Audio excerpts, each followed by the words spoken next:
This hour is brought to you by Sweetland Waste and Removal Service, a homegrown company serving southern Indiana since 1995.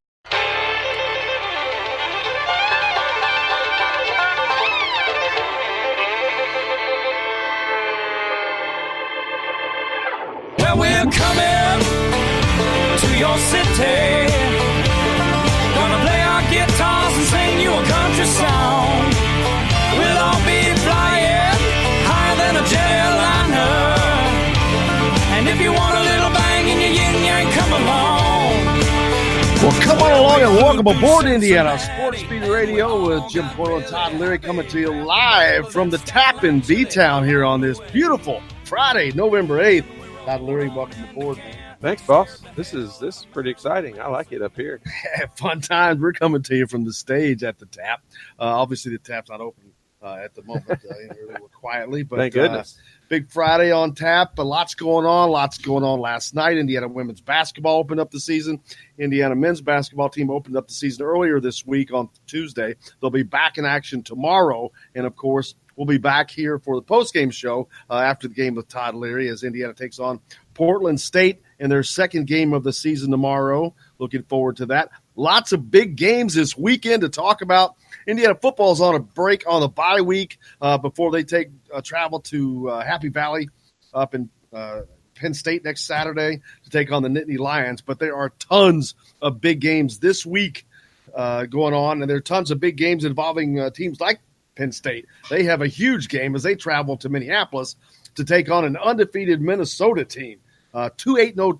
Actually, there's 3 8-0 teams in the Big Ten right now, but 2 of them clashing Saturday up in Minneapolis. That's going to be a heck of a game, Todd. I'm looking forward to that, man.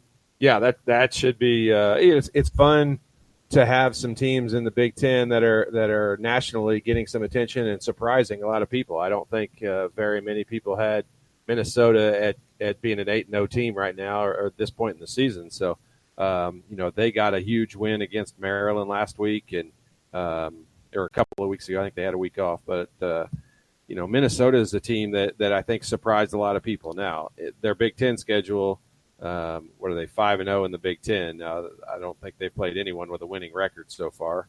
But still, you can only win the games that you play, and they're 8-0, so you got to give a lot of credit for that.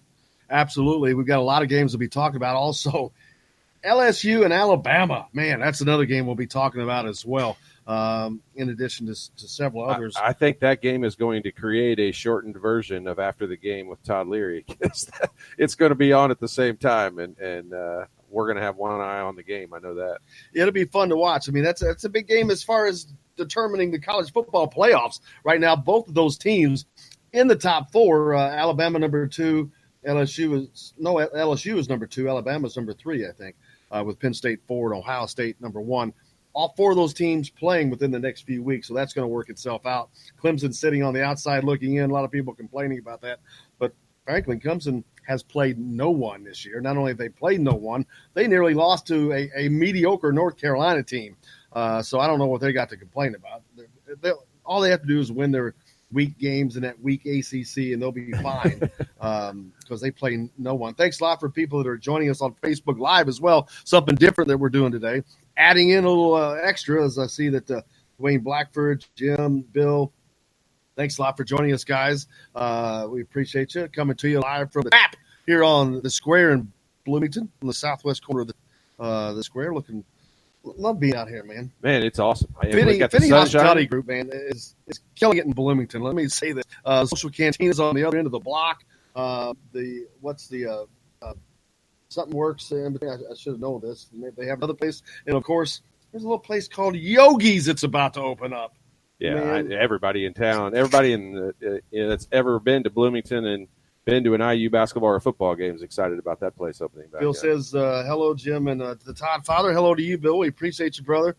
Thanks a lot for joining us.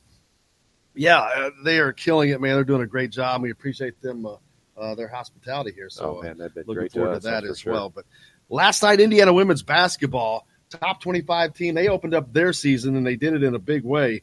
I'm trying to get the stats pulled up on that because Grace Berger actually just killed it last night. I don't want to end that. No. This girl in the first half, she had 18 points. She had the third best debut by she's a sophomore, so I don't get that. I remember seeing the stats. So anyway, it doesn't make sense. Anyway, she ended up with 24 points on the night. But the shooting early on, the first half, this was a team of two halves, though.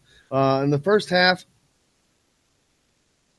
she was killing it. She was 6 of 6, 3 of 3 from behind the three-point line. I think she was 5 of 5 at the free throw line at one point.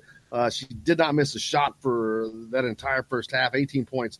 She would end up, I think, with 24 points overall. Where is her stat line there? Yeah, 24 points on 8 of 13 shooting, 3 of 6 from behind. Huge night for her. And she's not the so-called star of the team. I mean, Allie Patberg is recognized as being, the leader. But this is a team that they're about 8 deep of women that could interchange in that 5. It doesn't